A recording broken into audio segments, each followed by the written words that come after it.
And we've got our campgrounds up and running and being maintained to high standards. We are trying to get going with some community events like this lake cleanup we've been talking about, and hoping to plan more events like that in the future that'll sort of give things at different seasons in the year. And starting to talk to some of our partners about doing some trail work. I've still got to get out and scout a lot of our trails. As I understand it, the majority of them are going to be overgrown, and we're going to have a lot of downed trees from some of the fire damage. But that's my favorite part of the job. So I've kind of been looking at that as my dessert. And once I got all the vegetables squared away, then I can hopefully maybe this fall get out and spend more time scouting trails and planning trail projects. And we're hoping here next year to line up a YCC crew, whether we employ them directly and supervise them directly, or whether we work with one of the partners like Watershed Training Center. And we're talking about starting with our trails from the lake campgrounds that lead up to the ridge, because those are popular and we've already got archaeological clearance to work those. But I'm hoping to get out and get more of our trails scouted all over the district and start planning some new trail projects. Great. So questions from the group or comments? No, great. So Jim, so Kristen would be aware of this, but I know that as recent as about 2015, 2016, Six Rivers National Forest usually applied to the Title II RAC for YCC funding. And we have our next meeting actually this coming Monday at 4:30. Just a kind of formative meeting to start talking about the next round of applications and funding and that sort of thing. So we'll need, I know Kristen is on that email list, but if you're not, and I'm assuming Lejean is, because he was a RAC coordinator for the first year or so, but you might want to keep that in mind. Copy, will do. I think Kristen had expressed a preference that she be the initial one to reach out regarding RAC funding, but certainly keep me in the loop, and I will participate when she feels like the timing's right for me to jump in. And cool. I imagine John may know more about that than I do, and it might be him jumping in and/or me. We'll see. Great. And not knowing how long we'll have you on the call, you being in Alaska, maybe it would be wise for us to switch down. You had asked to have planning for National Public Lands Day as an agenda item, so I don't know if you wanted to talk about that now and get the group to start thinking about what we might want to try to do for September 24th. Yeah, that would be great. So I got an email from Kristen earlier this year, and she was just forwarding me something from the national office reminding us that September 24th is National Public Lands Day. They invited us to register our events nationally so they could help promote them and, and tout our accomplishments. And Kristen just sort of sent it to me and said, do you have any ideas? What could we do? And I had just recently, I bought a kayak since I moved here, and I'd been out paddling around the lake. And I've noticed that, like most recreation lakes, it has that classic, unfortunate bathtub ring effect where all the litter everybody's ever put in the lake ends up along the shoreline somewhere, from old camp chairs to bottles and cans to baby diapers to, Lord knows what all. And I have lived in other areas where they've done coastal cleanups and with the motto of get the trash out of the splash. And those usually happen in September. So I thought, well, why couldn't we do something like that here? And I reached out to Ruth Lake Community Services District, and they loved the idea. Did Caitlin make it on the call? Is she with us today? No. Okay, she had said she was going to try to, but I don't know what the rest of her schedule looked like. But anyway, so she's the director there, and she was going to have a chance to present it to her board on the 12th of this month. LeJean, you'd reached out to me via text to ask if I had registered the event yet and asked for the coupons they're offering. I have not, just because I figured July 12th was coming up pretty quick and we'd get the official word from Caitlin. Seems very confident that her board's going to go for it and that they'll love the idea as much as she does. But I was going to wait until we got that official nod before I started, before I registered the event and tried to put together posters and flyers and that kind of stuff. Makes sense. So the model that I've seen in other areas I've lived when they set this up is they'll set up zones and they'll have zone captains, and those zone captains can be volunteers or they can be one of the partners, and each zone captain would be responsible for showing up at their spot that would be advertised, and they would have boxes of trash bags and boxes of rubber gloves and maybe some of the litter pickup sticks. And we could talk about other things that we may or may not want to provide, like sunscreen or, decide how deep we want to get into it and what all we want to take responsibility for. But at least those minimals that people need to go out and do it. And then collect all the trash, have volunteers and advertise it as much as we can, and get people to come out and then pick up a bunch of stuff, and then find someplace, maybe at the marina, and see if we can find somebody with one of those big scales where we can have all the trash brought back to that one collection point and weigh it, so that then we can talk about how many tons of trash we picked up out of the lake. And the two main objectives, one, of course, is to clean the lake up, but the other that I think is just as important is get a lot of families and kids out there participating so that they all feel a sense of ownership and they're maybe less likely to put trash in the lake in the future. Cool. Thoughts? Anybody got things they might want to add? So Jim and LeJean, one thing you might want to do is talk to Dan Fraser, who's the county supervisor for that area, and ask him to put an item on the Board of Supervisors agenda that would waive the solid waste fees for that event. Because otherwise, that would be great. You'd have to pay to dispose of the trash. But I know with the Trinity River cleanup that they just did, the Board of Supervisors waived the solid waste fees for all that trash that was collected. So anyway, your contact would be Dan Fraser, the supervisor for District 5. And he also helped get the word out for volunteers. yeah, he can help get the word out for volunteers, but he would be the one. It has to go on the Board of Supervisors agenda to waive the fee. And kind of maybe related to that, Carol mentioned the Trinity River cleanup that they just did, and I think that was coordinated by the RCD, by Amelia Flights, and Amelia might just have some handy information, a template for a board resolution, things like that, that might be helpful. So I think LeJean connecting and Jim connecting with Amelia might not be a bad idea. That's great. If you Great need input. contact information, Kelly and I can get that for you.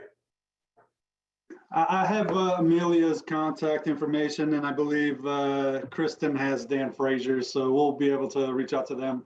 But if we got any issue, we'll get in touch with you next week to get that contact info. Yeah. Thanks. So Joe or Laura, do you guys have any plans for a Public Lands Day event in Trinity County?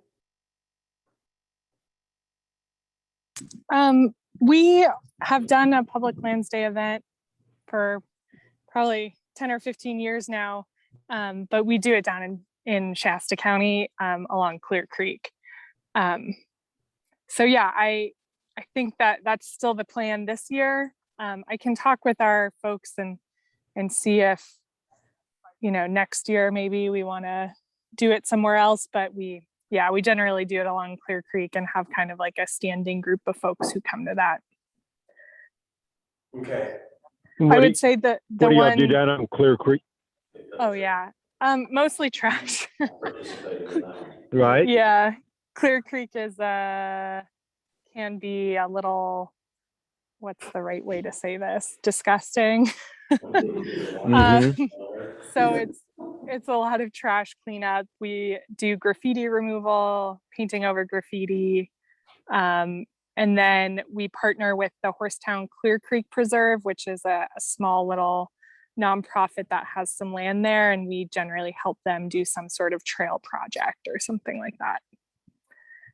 Nice. So yeah, I would say the one kind of lessons learned we have is just to be aware. I'm sure everyone is, but it can still be smoky at that time. And the turnout is really poor when it's smoky, obviously.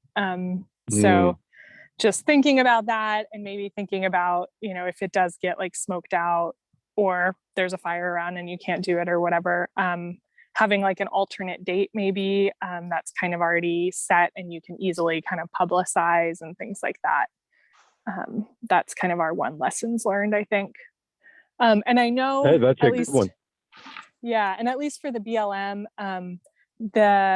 does like a nationwide waiver for the exception where we can't buy. So we are able to provide a barbecue afterwards for the participants using government money, which we can't normally do because of rules, etc.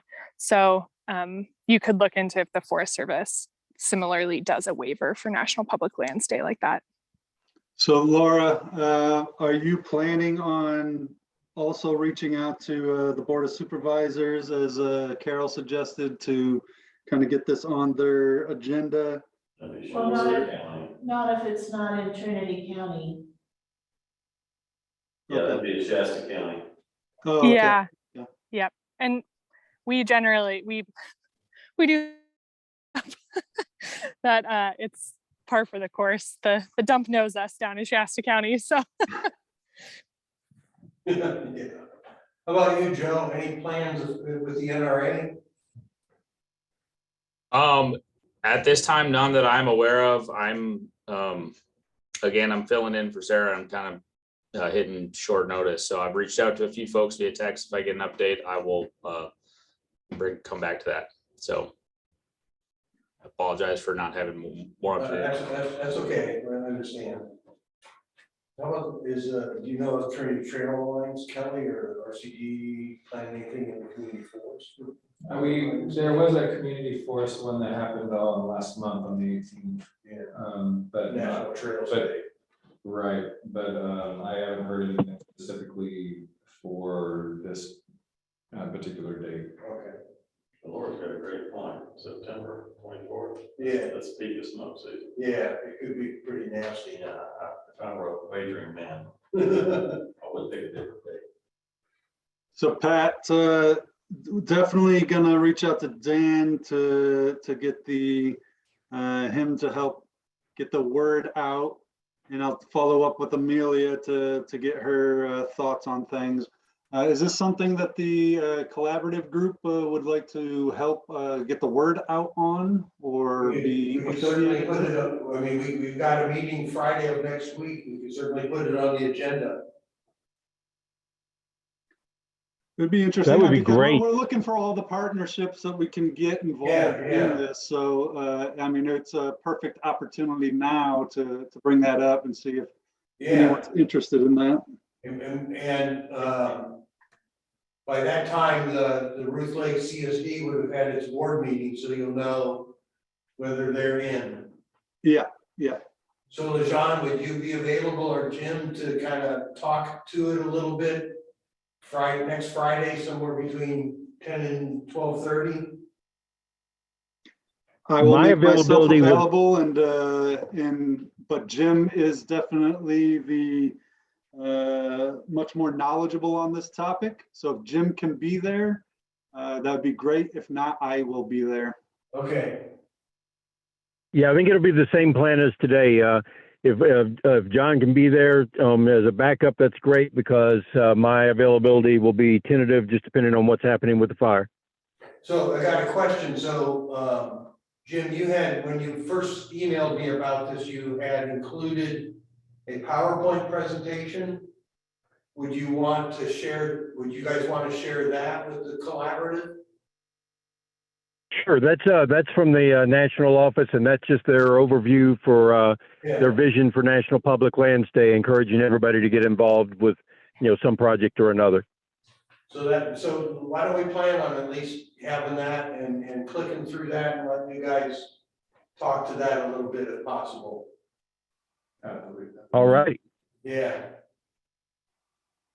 Okay, Perfect, thank you. I have one other thought on this topic, sure. which is, there's only a kind of core group of people who will show up normally to these sorts of things. So, it might be worth thinking kind of in the long term, like not having a BLM event and an NRA event and a Mad River event, but helping each other and kind of rotating through. Just something to think about as, it's great that we'll, get this one going on the Mad River, but, next year maybe we can, I don't know, just a thought that the Trinity River cleanup was really successful. There was public there, but honestly, getting all of the agency people in one place working on one thing together was also really beneficial. So. Yeah, no, that's a good idea, Laura. Anything else on this? Yeah, I'm gonna say we'll see who all we can get out. What I grew up on the Gulf Coast in Alabama, and we had our Alabama coastal cleanup every year that became an annual tradition, and there were literally thousands of people who turned out every year who maybe they didn't do anything else nature or environmental related, but they all came out for the coastal cleanup, and the cleanups were out on every lake and river and along the beaches all over that area. So I don't know that we'll grow to that extent, but that's kind of the vision I have in mind because that's what I grew up with. Okay. Great. So we had a second presentation that we don't have anybody to give, which is from the Watershed Research and Training Center. They're applying for a grant from the Sierra Nevada Conservancy that is due July 22nd, and it's for recreation planning in the North Lake. And that's pretty much all I know about it at this point. I'll try to get some detail from Josh or Jack, and we can at least just send that out to everybody so they kind of get a feel for what they're contemplating, but I really don't know much more about it. Is it on the collaborative agenda? It's not on the collaborative agenda at this point, because what they were looking for primarily was a letter from the Board of Supervisors, but we couldn't pull that off with the collaborative and the timing of board meetings.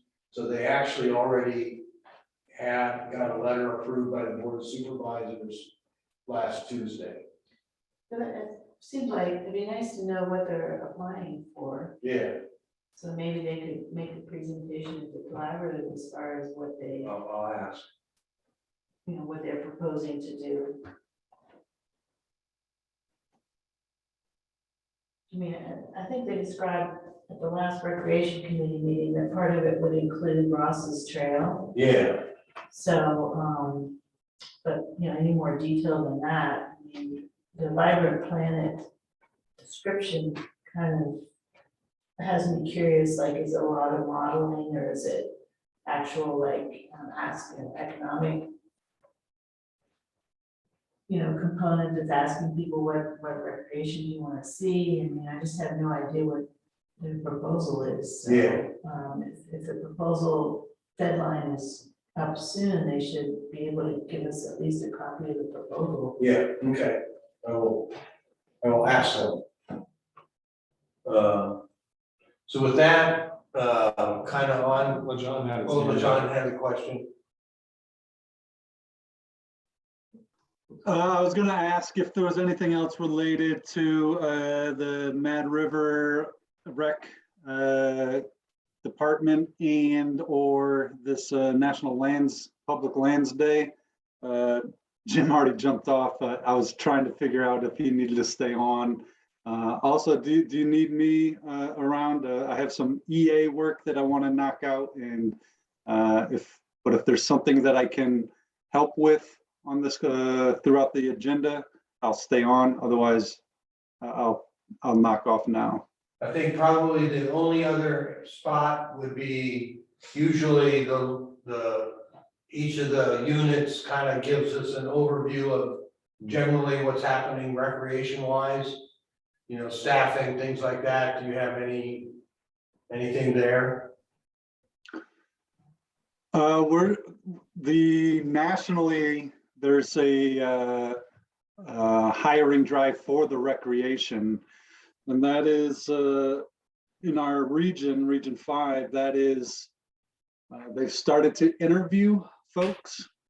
My understanding is a lot of those positions that have been floated are going to be ultimately filled by internal folks. So pre-existing Forest Service staff members just moving over into a new position.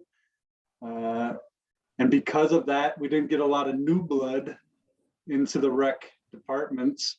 So they're already planning at the regional and national level future hiring events to get in more new candidates into our recreation field. But that's the biggest update that I have regarding hiring. So Jim is already on board, but he's looking to take on another position. If he took that, there would be another vacancy in Mad River for us to fill. He's staying on Mad River. I'm saying there would be another option to bring on another staff member here. So just expanding on Mad River. That's how our prospects are looking staff-wise. Okay. Any questions for LeJean? I guess just generally, anybody have any questions for LeJean about Mad River or Ranger District kind of stuff? And we can cut him loose to go get some EA work done. No, I guess that's it, LeJean. Thanks for joining us. All right, thanks everybody. Thanks, Pat. But will we see you Monday when we have a RAC meeting? I'll be there Monday and I'll be there Friday. So you're gonna see a lot more of my face, I guess. Okay, thanks, LeJean. All right, take care. Okay, so Laura, just general BLM updates. Hey, before we jump into the BLM updates, I just wanted to saddle on to what LeJean was talking about, the rec hiring event. One thing to note on that is, in addition to the rec hiring event, we also have a national forestry hiring event, as well as trying to increase our firefighting capability across the nation. And what we have found is our pinch point in all of those hiring efforts are our HR staffing. Basically, we're trying to bring a bunch of folks on, and there's a little bit of a bottleneck there. So that rec hiring event that he mentioned, at one point we were hearing it should be late June, early July, and it's several months out from right now in reality. So it's going, it's just we're trying to do a whole lot more at once. So just wanted to kind of put some sideboards and parameters on that, because we on the Shasta Trinity are dealing with trying to utilize that same hiring event to fill some holes and things. So Joe, are the HR staff, is the bottleneck, are they forest level staff or regional staff? I believe it's a combination of regional and national level staff. Yeah. So it basically what it is with the infrastructure bill, we got approval and direction to fill a bunch of positions, not just on Shasta Trinity or Six Rivers, but nationwide. And we had a finite number of individuals in HR that help process those. So those folks have been under the gun for months now, just scrambling, trying to work those processes through. So, there's definitely light at the end of the tunnel. I think there's, as LeJean said, there's going to be some shifting within, within the agency. But I also think that, we're going to be getting some new folks in there too. But it's, I don't think there's like tomorrow it's going to be fixed, if that makes sense. Yeah, it sounds like a parallel bottleneck process to grants and agreements. Yeah. Okay. So, okay, thanks, Joe. So Laura, BLM updates. Yeah, we don't have all that much in terms of updates. I wanted to throw a shout out to Trinity Trail Alliance and Jim Avon, is that his last name? James. Yeah, they helped us or pushed us really to organize a Weaverville Community Forest cleanup. And that was really successful. We cleaned up some encampments, cleaned up some like tires and just trash that I think Jim had been seeing every day on his walks back there for years. So it was nice to just get a focused kind of effort on that. So yeah, thank you to Trinity Trail Alliance and Jim for helping us with that. And then the next weekend we had the Trinity River cleanup that we already kind of talked about. It was super successful and very fun. So definitely would encourage folks to get out to that if you haven't before. But yeah, it was the first time we'd done it on BLM land. So just want to thank the RCD for you know, coordinating with us and having it on BLM land, and got some good stuff out of the river and had a really nice day. Other than that, recreation wise, our campgrounds are open, seem to be going okay. We've had some complaints that people are talking about, you know, complaining to the Chamber of Commerce and stuff too. So if you guys see that, that is what that is about. They're upset about the tone our campground host was taking, even though he was communicating correct information. It was maybe not in the best campground hosty way. So we'll be working through those issues. Is that for one specific campground? Yeah, Douglas City. So the popular one, unfortunately. But yeah, just so if you see from other Trinity County agencies, know that we're aware and we're working on it. So yeah, I think that's mostly it. How's the big planning effort going? Yeah, so our comment period for the resource management plan update, the comment period, the formal scoping period is closed. It closed at the end of June. So currently we're just trying to, we kind of had a draft alternatives, and we're working to incorporate the comments and kind of clean things up and make sure we have all the information in there. And then we'll be working on that this month in August, and then starting kind of September, October timeframe, our contractor will be working on actually drafting the alternatives and drafting the EIS. And then we will be releasing that to the public for, you know, the next comment period on the actual draft RMP and draft EIS next spring-ish, if everything goes to plan, which, you know, it won't, but that's our goal. Yeah, I think that's the update on that. We're working really hard on the rec sections because we know that's a big deal. And we got some pretty robust comments from Cal Wild, so we'll be working kind of through those. Yeah. Any specific questions about the RMP process or anything? Carol? No, but I was curious, the status of the fee study, the fee. Yeah, unfortunately, no update. The Forest Service rack came back and said that they didn't think that we could use their rack. So we stopped barking up that tree, and I heard, so we're waiting, the BLM racks were under the prior administration kind of dismantled a little bit, and then trying to put them back together and get a full quorum. So we're still in that process. I think there's some hope on the horizon that they had an open application period. I think they got some applicants. So now it's just moving through getting those people seated on the rack.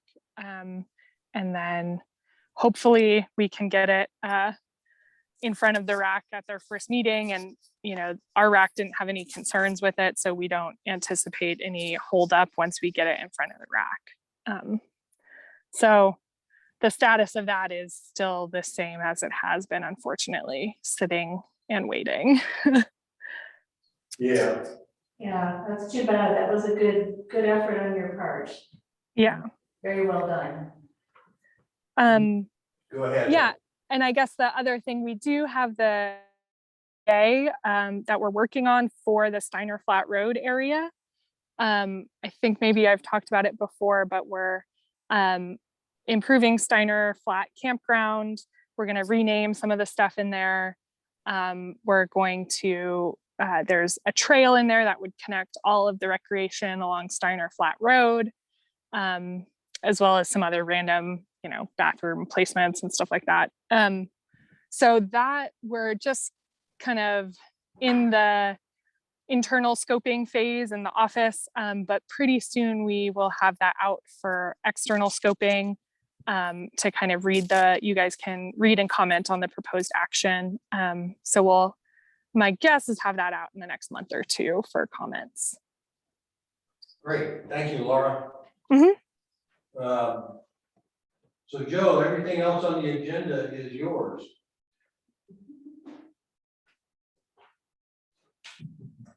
Perfect. So, any other staff resources updates other than what you guys have already covered?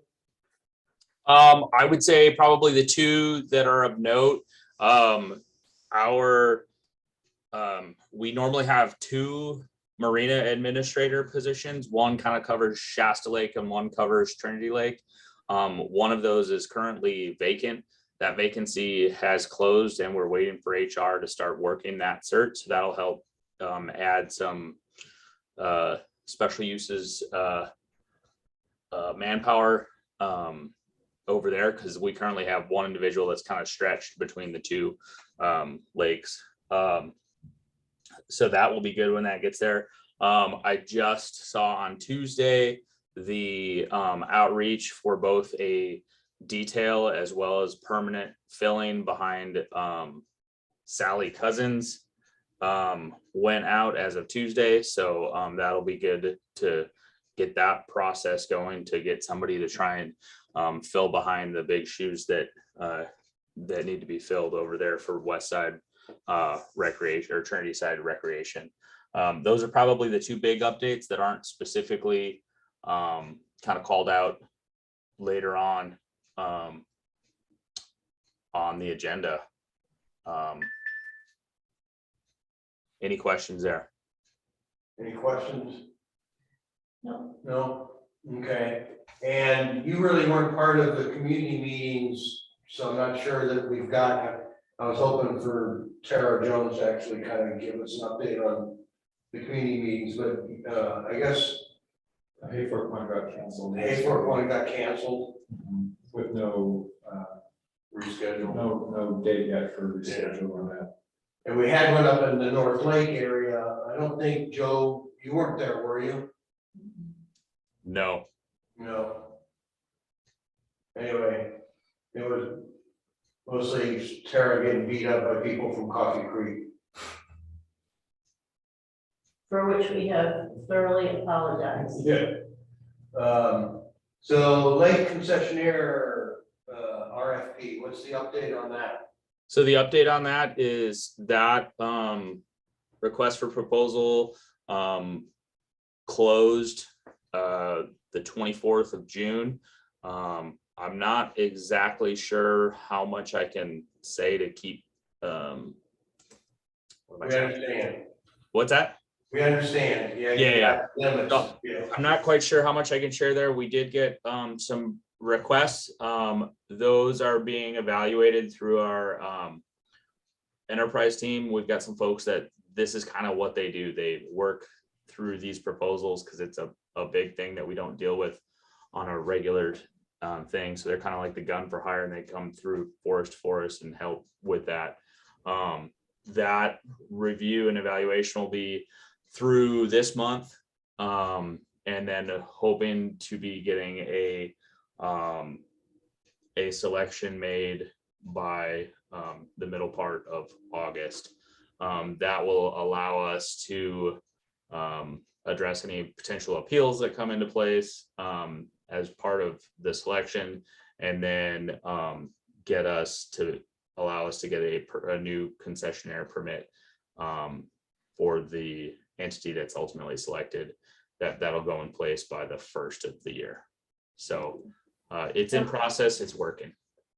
So I'm just confused. It's not the lake concessionaire, it's essentially the campground concessionaires. Yeah, so it's the concession, like right now, it's Shasta Recreation Company holds that. Right. So it's all of those facilities, plus the addition of, and I'm forgetting the boat ramp on the north end of the lake that is currently managed by the marina. Trinity Center. That one will also be included in this.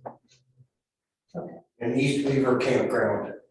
Yes, East Weaver is part of it too. Yeah, okay. Any other questions, comments? Okay, so Minersville boat ramp update there. All right, so Sarah said that that we are working to answer questions from a potential contractor and who would do the design work, but the contract has not yet been awarded. So is there an expected date for awarding it, did she say? I do not have anything other than what I just read to you. I'm sorry, I'm not sure who was the nonverbal language next to Carol. Yeah, it's not your fault, Joe, but this is unbelievable. I mean, Can you get a contract to design the boat ramp? yeah, we got an historic opportunity to put some concrete down at levels. I mean, I'm at a loss for words. This is unbelievable. I mean, the time wasted on this, and Joe, I know it's not you, don't take this personally, but this is a fiasco. There's no other way to describe it. I mean, we got some political juice to get a DBOW grant. They do a design. The NRA folks say the design's inferior from experts that design boat ramps for a living. And all this time, the lake's at record low levels. When you could actually put some concrete down, we spend a bunch of time arguing over a parking lot that Carol obviously pointed out was irrelevant because nobody parks in a parking lot for a low water ramp because they're not hiking all that distance up the shore. I mean, it's just one thing after another. Is there any opportunity to get some concrete on the ground? We're going to be at record low elevations this fall. It will be a travesty if we don't get some concrete on the ground, argue, design, whatever, over a parking lot nobody's going to use ever later. But let's get this ramp. It's all we got. I mean, let's get some concrete on the ground. We had asked if there wasn't any way to kind of segregate the two things, to actually get some of the boat ramp installed and, kind of finalize the design of the parking lot later. Yeah, we can argue over pull-through parking that nobody's ever going to use later. Let's get some concrete down at the low levels of the lake we're at. I mean, I'm hoping for biblical rains next season. And if they happen, we're going to lose an opportunity to do this. And I don't know if I was out of the ramp with Ruth Esperance when I was showing her around, and it's ugly. I mean, it's deteriorating more and more. People are literally almost coming to blows, trying to figure out how to launch, how to keep moving the little ramp dock that's there. And the wind picks up, it's a disaster. It's pretty scary out there, and that's the only place you can put into the lake. Yeah, Joseph, the dose of reality here is, yeah, let's bifurcate this thing. Do the parking lot whenever, because it's totally irrelevant, it's a complete waste of money, but hey, if that's part of the deal, do it later. But right now, while the lake is at historically low levels, let's get a ramp built at the low point. I mean, how much design needs to go into that? And why are we 2 years into not even having a design contract? And when DBOW gave us one to start with. So I know, Joey, you're kind of on the edges of this, but I guess the question here would be, is there something that we as the recreation committee can do with the full collaborative next week to kind of help? Well, because they have to do the design before they can even do the NEPA, so they haven't even done. I mean, I mean, we're 2 years in. It's more than that. No, it's over 5 years, Yeah, because I was still on the County Fish and Game Advisory Commission when we got this thing up and We going. got the grant. It's been a long, And one of the sad things will be that with inflation, well, that Yeah, money, $4.6 million. We won't be able to do it. Won't be able to do the project. They're gonna come up with a design and then say, well, it's $8 million. Yeah. And they won't put the concrete in because we don't have enough to do it all. Right. It, do you get a Yeah, sense that we're yeah. really frustrated? we know you're not gonna go around for this, Joe, but this is truly unbelievable. Yeah, I absolutely hear the frustration. I will relay that frustration up the line. I will ask the question about being able to separate the ramp out from the parking. I know, especially with Minersville, the fact that ramp, and correct me if I'm wrong, again, not an expert on the Trinity Lake side of things, but correct me if I'm wrong, but Minersville ramp like isn't actually viable when the lake is all but 50-foot full. Again, like to your point where you park next to where you launch, right? Well, yeah, that's the point is It's when probably almost a half a mile from the tree line down Yeah, to where the dock right. is. yeah, when the lake's full, they're gonna use Clark Springs. Correct. Or Fairview or Trinity Center, right? Right. Yeah, doing Bowerman. a beautiful parking at the top, it's a total waste. I mean, if you gotta have something, right, but what we really need is a real ramp down at the low level. So maybe our opportunity here is that because of inflation and costs going up, to make an argument, a better argument to bifurcate the project, That would be a sane decision, you know? yeah. To just be able to say, and I realize that requires going to DBOW, because they're the ones requiring the parking. Yeah, I still never got why we didn't use their design in the first place that they gave us. It was insane. The only excuse I got was we have to have pull-through parking for a parking lot no one's gonna use. And I do think it has this vague recollection that that DBOW was doing kind of a 30% design, kind of conceptual design. I thought they did enough to bid it, but maybe I Yeah, misunderstood. and then there was money to do design and put it out to bid.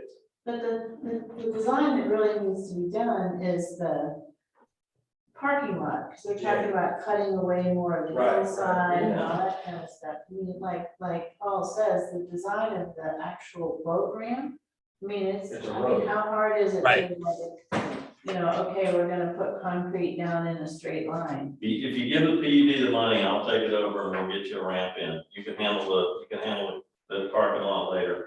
And we'll do it this season. well, you know, we had a tour out there quite a few years back. We explained the situation, having a minimum parking lot because there's opportunities to utilize the Clark Springs parking area for additional parking. Yeah. And that concept was agreed upon. So, you know, and we have all the data, all the design criteria, Joe, at Trinity Center, and we could take that blueprint and move it to Minersville because the similarities are there on the ramp. That's true. And that's an approved, I mean, design concept with the ramp and the docks, and it's kind of a standard format.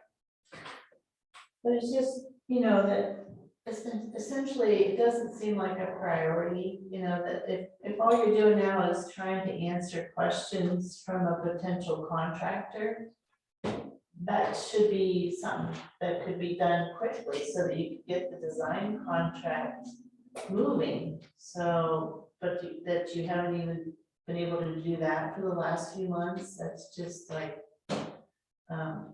why does that take so long? Last Obviously, few because years. the staff isn't responding or, you know, has other priorities that have been given to them. A simple person would say staff doesn't want this to happen.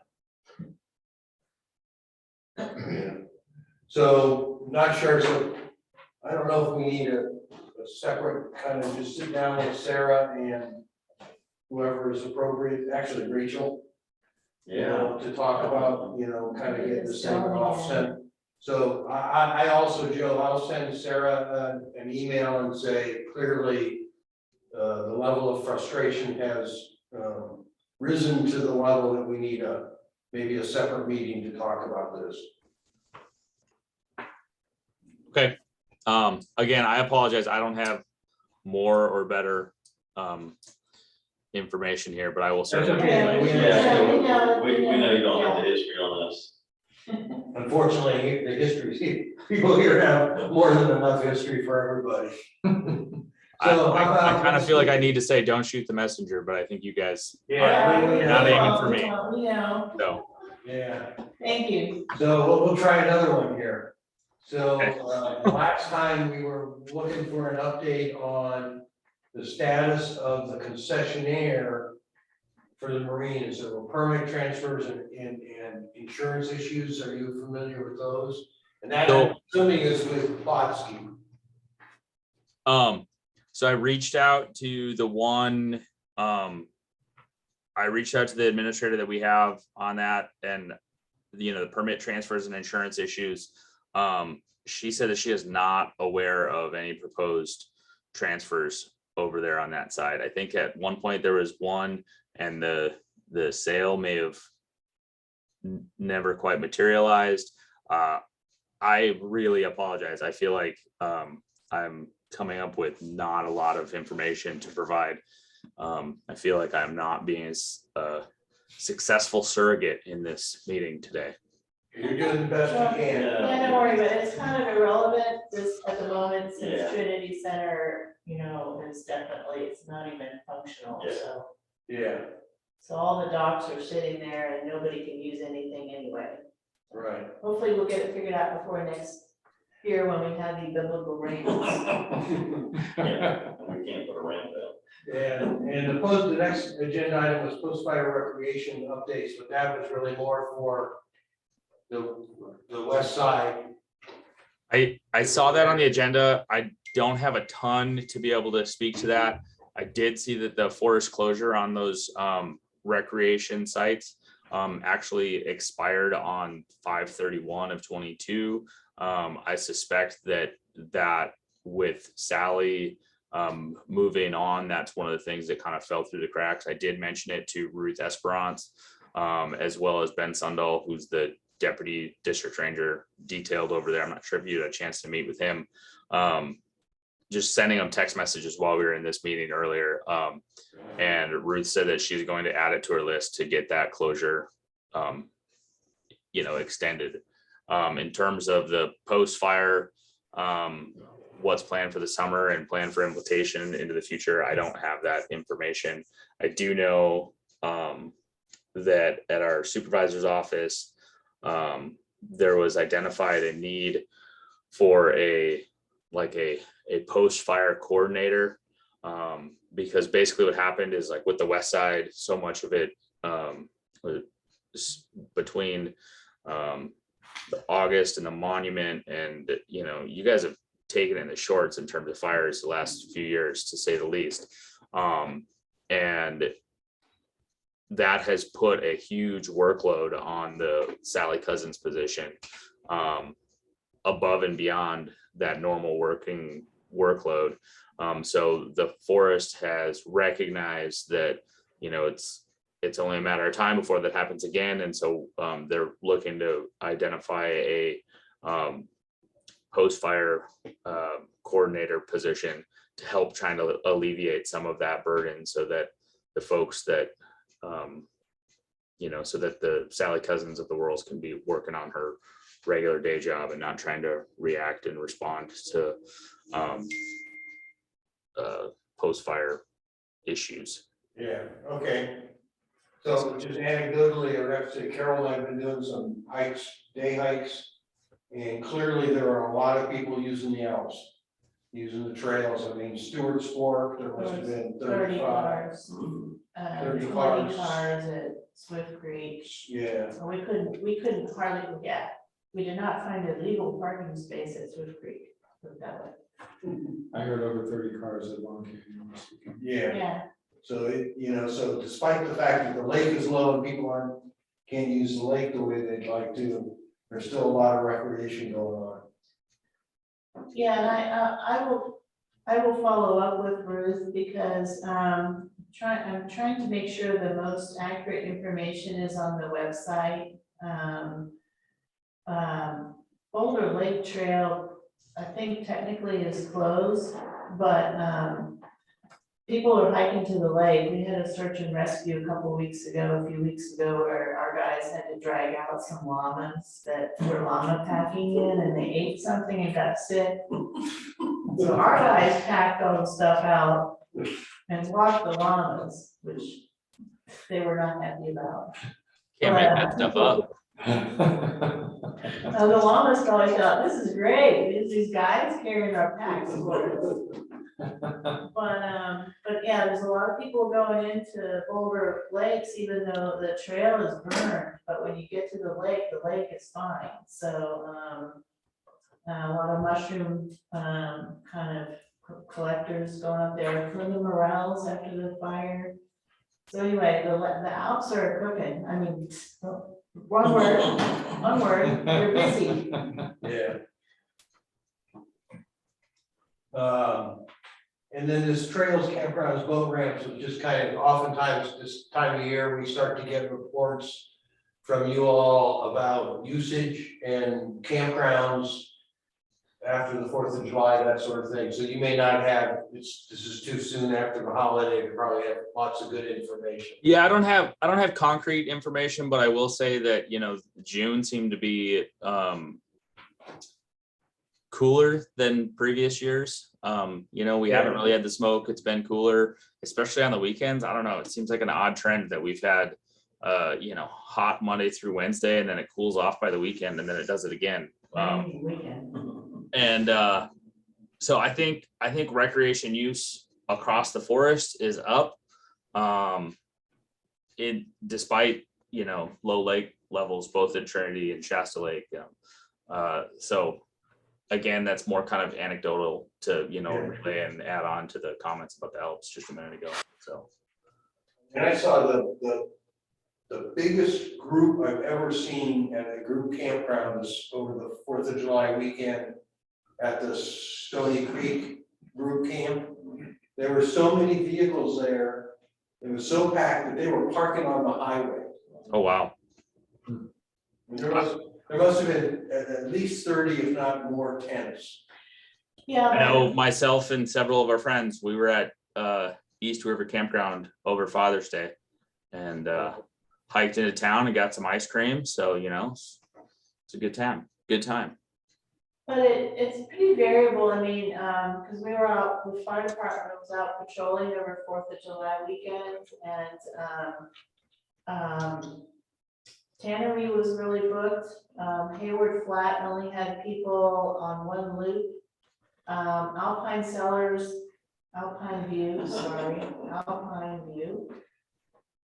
had one camper. The ballpark, which is the dispersed camping, had no one.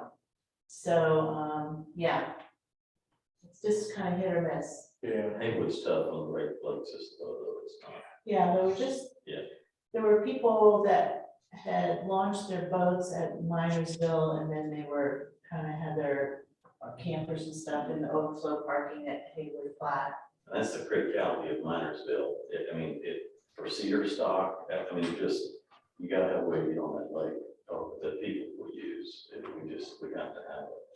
Yeah. We had deadfall in May and we saw, I know it was in May, but 0 people at the lake the whole time. We went through the meadow. Of course, there was still snow blocking the Siskiyou side, so that was a little strategic, but literally no one. Yes. Yeah. Okay.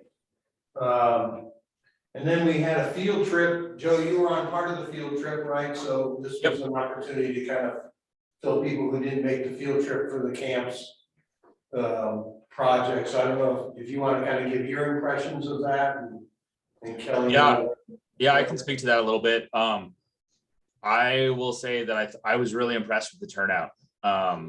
It seemed like there was a good number of folks there, very interested, engaged. I think my big takeaway is we got to do something before it's a bigger problem than it is. It seemed like that was, kind of the sense from the group at large too. I think we kind of have a blueprint on what works and what makes sense based on what we've done over on the Shasta side, and trying to replicate that on a broader scale to try and address some issues before they become issues. I will say that Todd Hamilton, who seemed to be doing a lot of the leading and spearheading on that group, he is very passionate and wanting to do the right thing for the ground and the campgrounds and everything like that. And he does good work. So, Speaking of Todd, I have to say, everybody that I talked to that was on that field trip really, really appreciated the way he presented the information when we were at Tannery. They thought he was one of the most articulate foresters they've ever met. Yeah, he's got a pretty good way. If you talk statistics and numbers, and if you let him geek out on forestry terms, it'll sound like he's speaking a different language. At the same time, he's really got a way of bringing it back to a level that can be, communicated to a lay person. And I think he did really well. I will pass that on to him. I'm actually going boating with him tomorrow, so Okay. I'll let him know. Cool. So anybody else, Kelly, do you have any thoughts from the field trip? It was combined. We looked at 2 different things. One was the campground fuels reduction project, and then we also looked at the Bowerman Ridge regional fuel break project. So I felt that by and large, what was being kind of generally discussed as far as the reasoning for why to do it now, what kind of needed to be done, was generally pretty well accepted by the group, especially the collaborative members. I guess just for the sake of posterity, there was one member that had specifically come to talk about the potential use of herbicides post-treatment, and I think and there was, because it was conditional, there was like a very specific kind of conditional nature of that treatment, that I think that was probably somewhat allayed some of the fears, because I don't know how appropriate that was going to be, for our particular use here in Trinity County.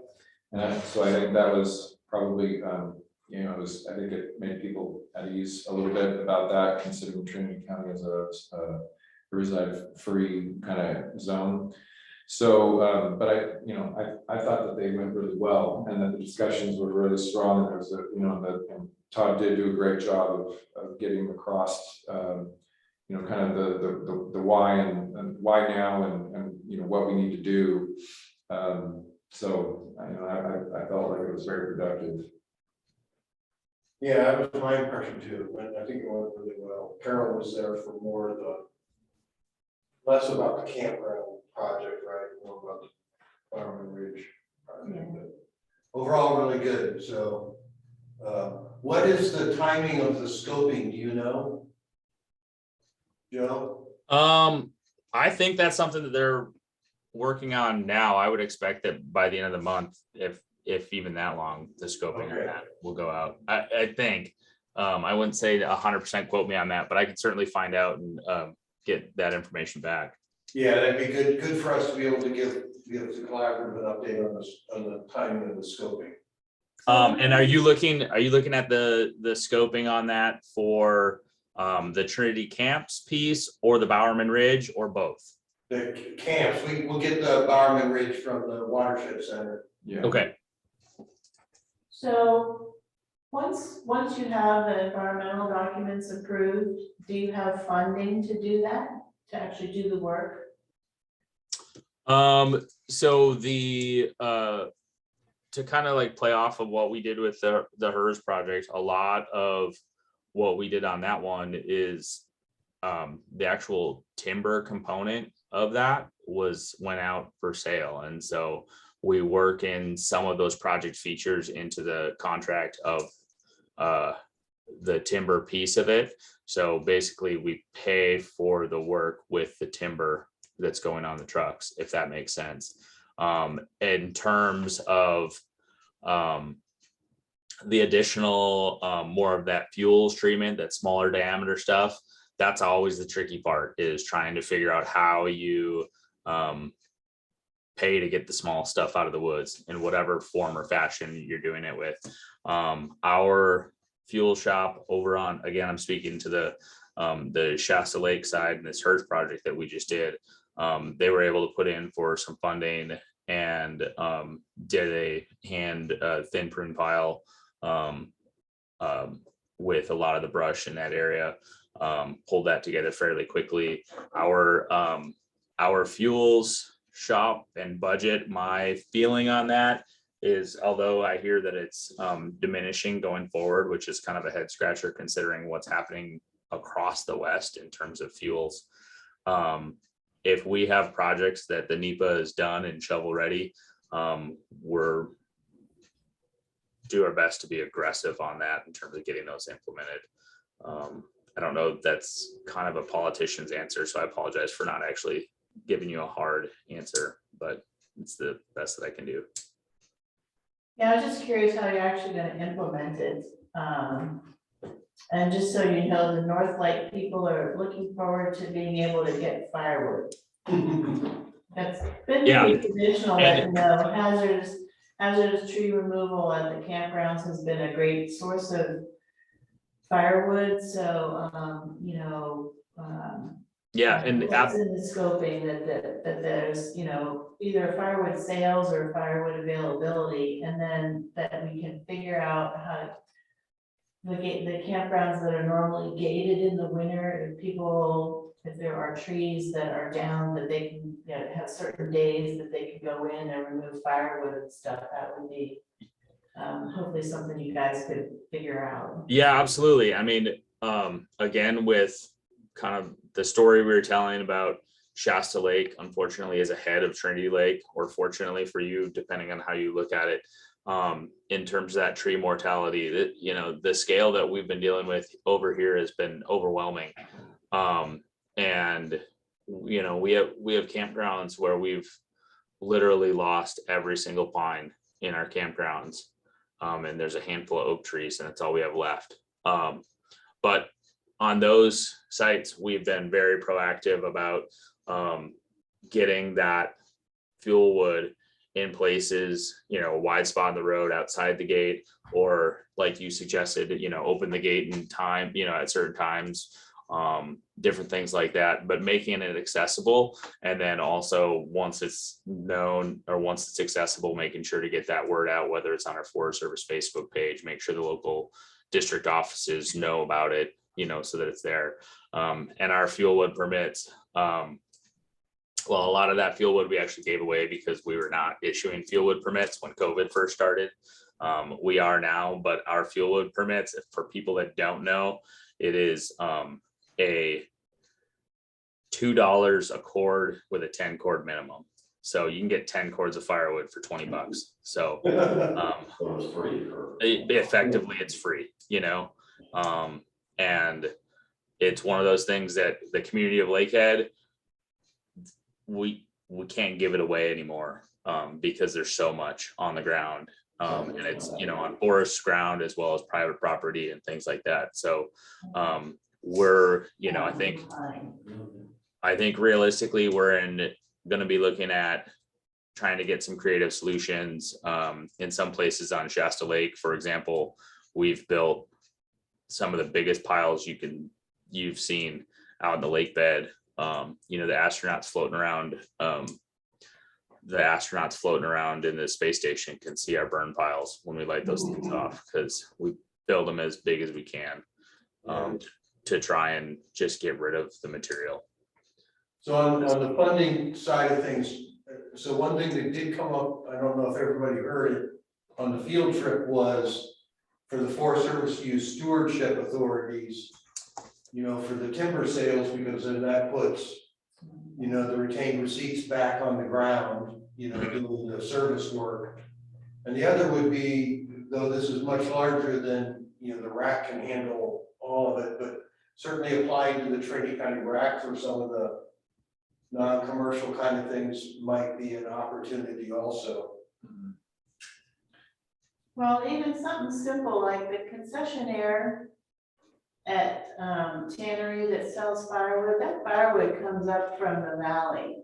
I mean, can we make it so that the concessionaire has to sell local firewood? Yeah. The campground host, sorry. Yeah. No, I wasn't aware that they're bringing that up from the valley. That's interesting to me. It's because it is the concessionaire. No, it's hot. Is it Hopper or the concessionaire? I don't know who has but they have the firewood. I for talked to sale them there. about it a few years ago, and it's the concessionaire, and they buy bulk firewood, somewhere down in the north end of the valley, that then they distribute to all their campgrounds that they're concessionaires for. That's interesting. I didn't realize that. I mean, like I said, there's down material all over the place. It's impressive. It's impressive to me that anybody would buy firewood from a campground host, because there's so much material on the ground. City folks that come up. Yeah. City folks, so you said. Gotta be split. It's gotta look like firewood. Oh, you mean like those the 4 pieces of firewood that come saran wrapped at the grocery store for $25? Yeah. That's the stuff. A lot of it's almond wood. Okay, so Barman Barn, do we have any? Let's see, okay, real quick, so, since the last meeting, we did have tours for Memorial Weekend, and we had about 40 people, which was awesome. And volunteers have been doing some maintenance, we raked the trail, we cleaned up after the contractor that was doing the roof work, because they left a bunch of crap sitting where we do the tours. We still need to replace the door that got broken when they stole his generator, and we're getting ready to, it's about time to do some weed whacking out there, so we'll be weed whacking. We've been replacing the brochures and the holders, and it's been about 20 to 30 brochures a week. So people are stopping and walking the trail and stuff. And then Pete Schmidt and I are working on the draft sign that will go inside the barn for where the livestock are. So just have to do some monkeying around with the pictures and stuff, and then we're gonna try to actually print it out full size, which is 2 foot by 3 foot, to see what it looks like full scale. So Pete has to find a printer at the Forest Service that can print it out for us. How big? It's 2 foot by 3 foot. We could print it, and then if it needs to be, is it going inside or is it? This is just to see how it looks.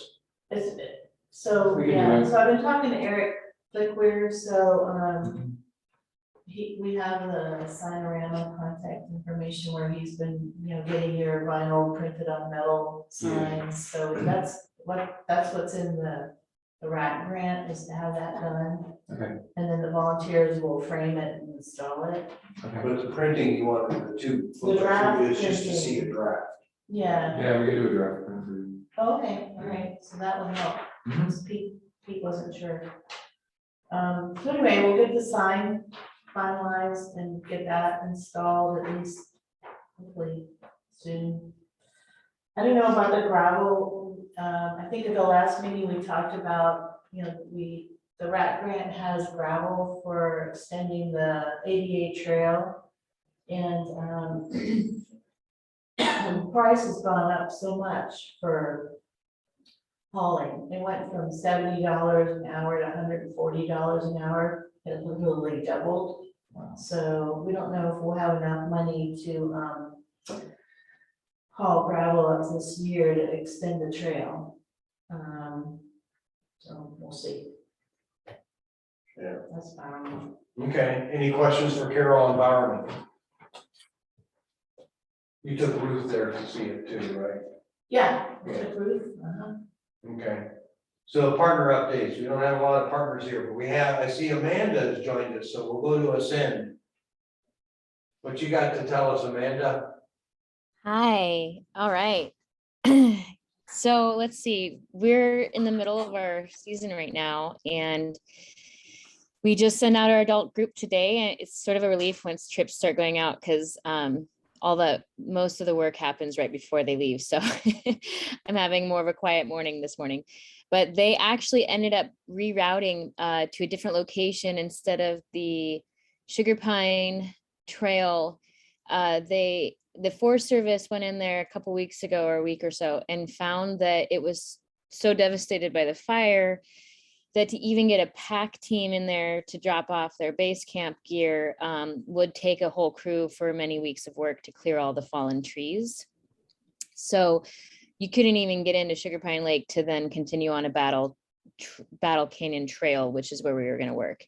So they suggested that we actually work on the Landers Trail up Swift Creek, which is another really excellent spot to put attention on. So it was satisfying to that's another area that really needs some love after the fire. So they left this morning.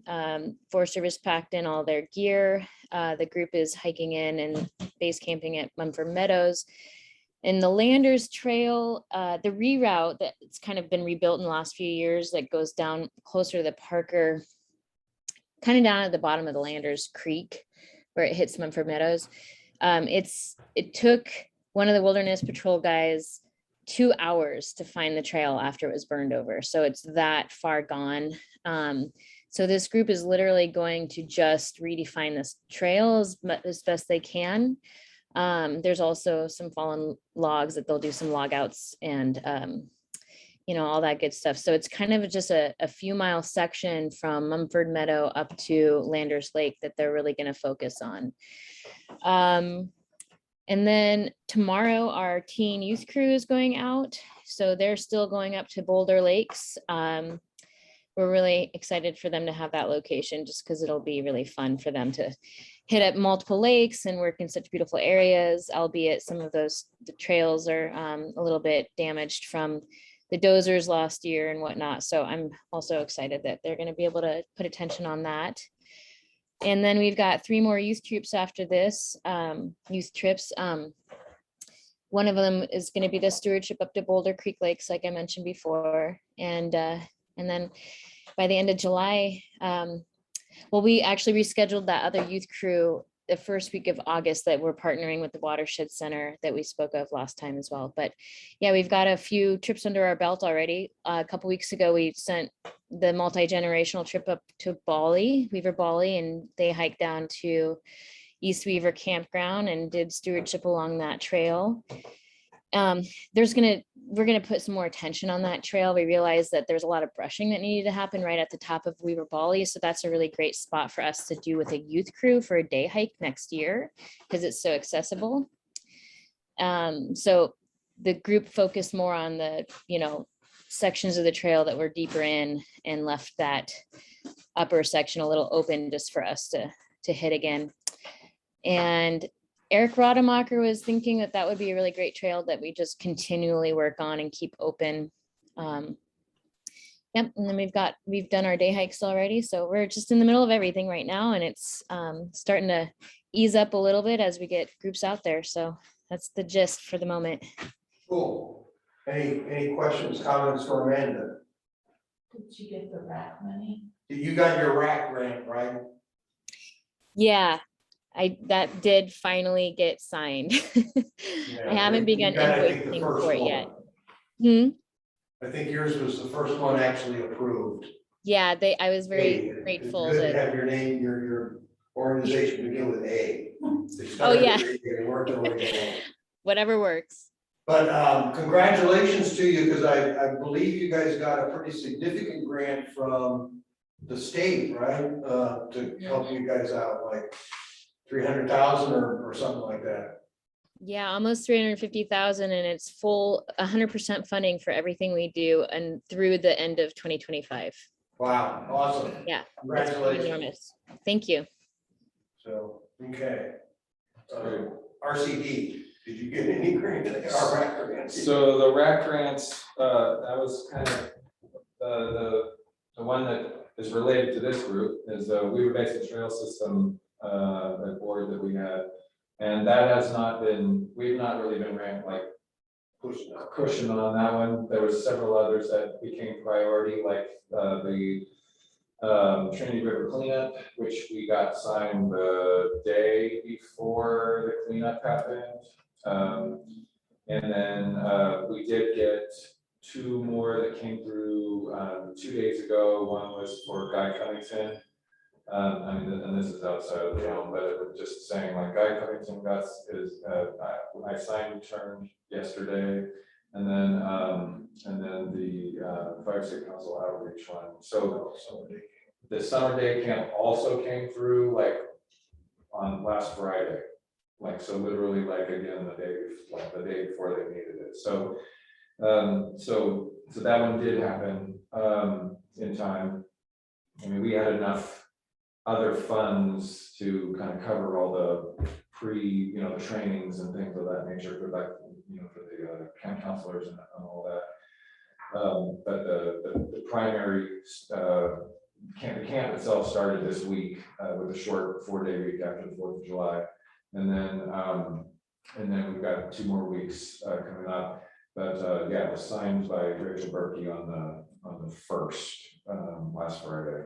So they're moving through, but a lot of that is largely due and thanks to the program managers that know that they needed to have it happen, and Eric Wiseman really stepped up and sort of has been basically like beating bushes and shaking trees and making these things happen for for these time sensitive events, especially considering that a lot of these grants have limited timeframes. Like they're not our usual like 5-year terms. They're actually like, we would have had only like at the Trinity River cleanup funding hadn't come through, we would have had one next year, next season, because it wraps like October 31st or something like that of 23. So yeah, timeliness was of the essence, and everything sort of worked out with a lot of help from some of the local folks. So they're starting to happen. But yeah, we decided to not push on the trails one yet. So we'll see how that one comes through. And like I mentioned earlier, there was a cleanup effort. We were not particularly involved because most of our staff were not available on the week when they were on the weekend Saturday that they were doing the Riverville Community Forest cleanup. But apparently it did go over well. The Trinity River cleanup ended up going over super well.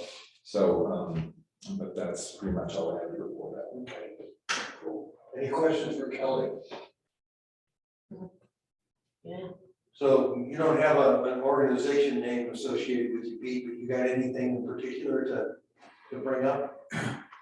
Well, one of the things, especially with these boat ramps, that, we kind of need to look out in the future, and one would be get an extension on the Trinity Center ramp, and also to take a look at the low water ramp that was put in the 90s at the dam at Fairview that's sitting there totally unutilized, and the possibility of starting at Hayward Flat to put another ramp in there, similar to what we did years ago at Tannery with the boat ramp. And that way it would accommodate all those folks at Hayward Flat, which is the largest campground on Trinity Lake, and Alpine View, of ferrying their boats for a long ways and impacting Minersville if it ever gets, finished. So it's something that, knowing how long the Minersville project is taking, that we really need to look at these other facilities, because as you see, I mean, the basin trails, if you provide the service, the people will come and utilize it. And Hayward Flat is, I mean, we're dealing with flat ground, access to at least 200 feet drawdown level.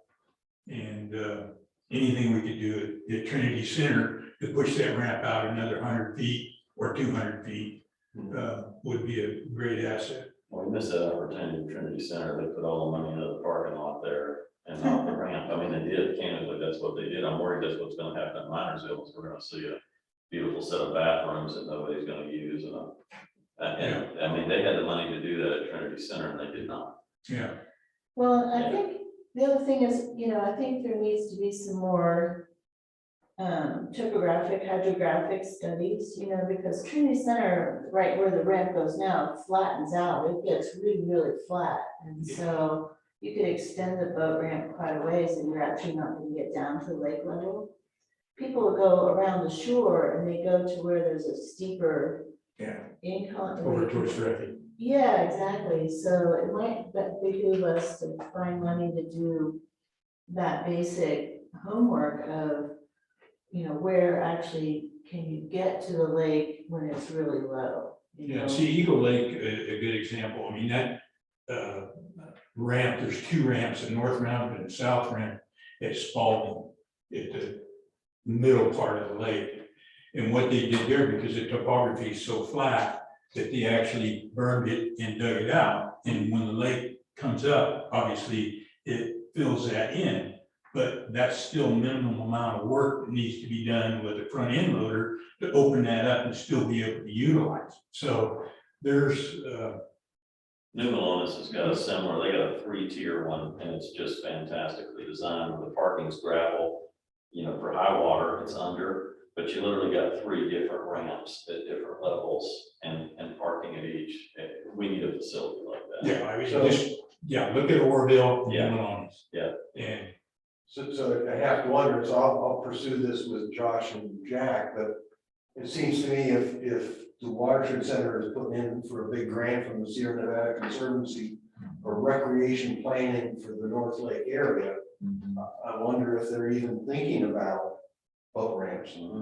But I mean, it's gonna be with that vibrant plan and all that LiDAR, it's pretty Because sophisticated. that's where the economy really hinges on whether or not you get to the lake or not. Yeah. I mean, people We see are driving around in backpacking, boats, but they don't spend the money. Yeah. The backpackers are great, they're up in the Alps, but I mean, the boaters that are buying the beer and ice and gas and stuff, that's the economy. And then they're staying in the campgrounds or something.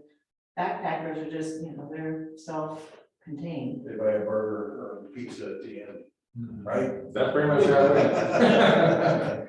But I Pizza, will pizza or beer. I will get with Josh and Jack and ask them about that and say, maybe that's something they need to build into their. I'll ask Nick, it's on the PED board now. So Yeah, that's right. Yeah. Well, if they're doing that kind of LiDAR mapping with the lake so low, you think they get some topographic information, Oh, yeah. That way. well, Pat, are you folks gonna take some of the comments were made about maybe compartmentalizing Minersville? Let's get some mud. I think that's for the other thing we need to do is try to set up a separate meeting that includes Sarah and whatever staff she thinks. Rachel Berkey. Rachel Berkey Yes. from the supervisor's office to talk about Minersville specifically. Because in 77, that's what we did out there. That's why that asphalt's out there now.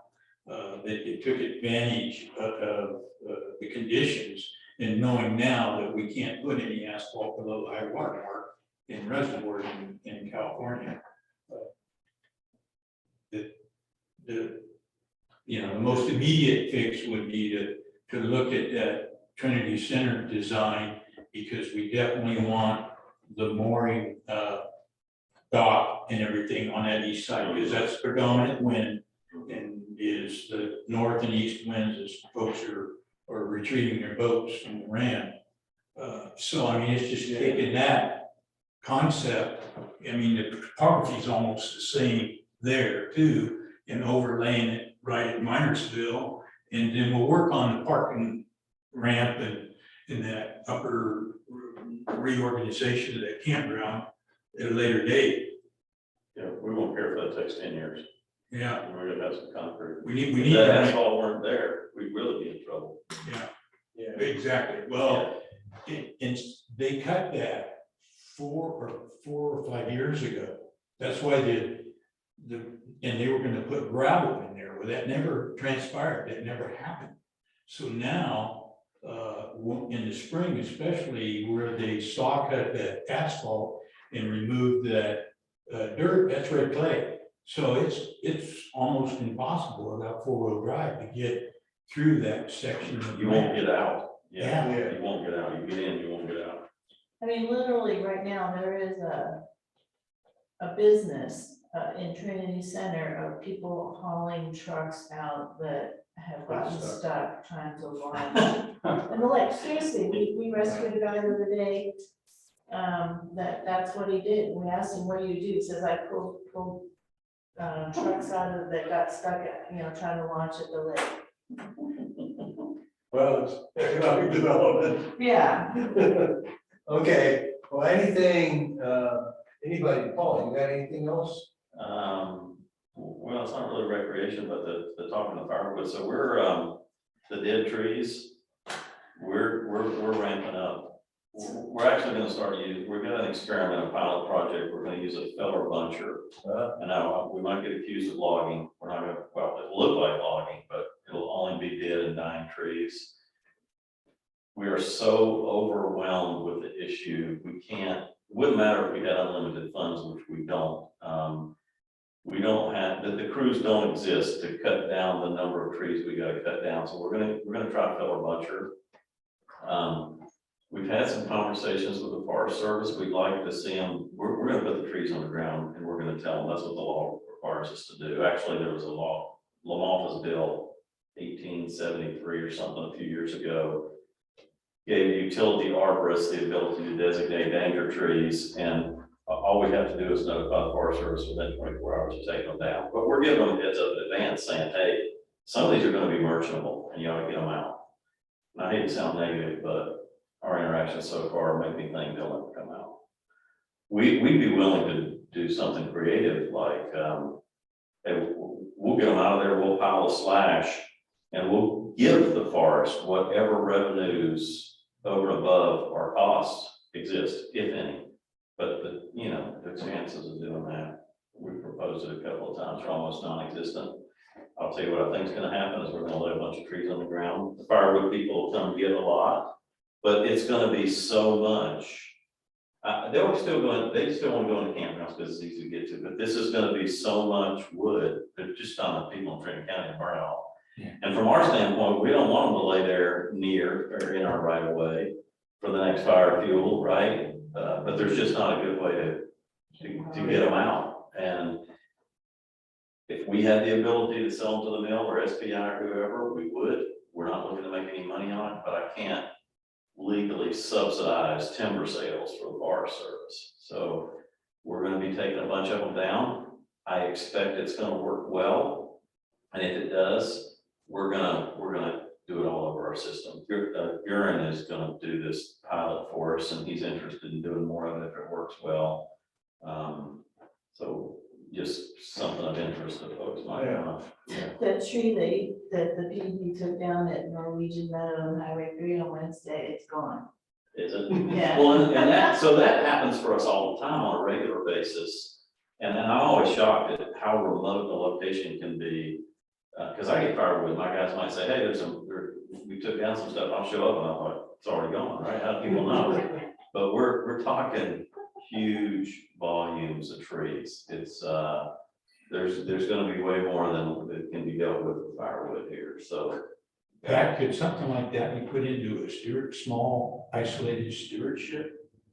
Well, here's the problem. Yes, we gotta act now, because these trees are falling on lines and they're gonna start fires. Right. So we can't wait around for months, years Yeah. for a stewardship contract. So, but that's why we're basically telling the Forest Service, hey, we're gonna put all these trees on the ground. We want you to get rid of them. I just don't have confidence. I mean, you hear the stuff, the hiring, you hear everything. I think it's gonna lay there and it's gonna rot, and it's gonna be fuel. Then you got 1,000-hour fuels. Yes, and we don't want it, but we can't leave these dead trees standing. We gotta come up with another plan. And like you heard, we're just kind of in the beginning of this. Places in the Sierras and in the valley, I think that's coming here. I think we're kind of the tip of the iceberg in terms of this tree layout. Yeah, so we gotta get ahead of it somehow, and it's the only realistic option we have. I mean, because now we send line clearance tree trimmers out and they climb and section and rope. That's okay if you got a tree or two, right? The volume we have, that's not working. Well, pine, you got a couple of years before they start going. Yes. And, Yeah. Okay. Carol, anything else? No. Kelly? Joe, anything else to add? Nothing else to add other than, Paul, I feel you, because Yeah. just around the corner from us, PG&E has been staffed up. I mean, there's probably 25 to 50 trucks with 3 to 5 guys in each one. And they've been working for the last 6 or 8 months, just trying to get ahead of things. And you Just- can't just do as it. like- You gotta look at a new method. You can't do it with the methods we've used traditionally. You just can't. Yeah, the tree service. Yeah. Okay. The condition on the ground is changing faster than our traditional methods can keep up with. Yeah. Yeah. Amanda, anything else to add? Hey, yeah, no, I'm good. Thanks, though. Great, well, everybody, thanks for joining us today. I guess we'll call it a wrap. Okay. Thanks. Thanks, everybody. Thanks, everyone. Have a good weekend. Thanks, Amanda. you too. Bye, everybody. I know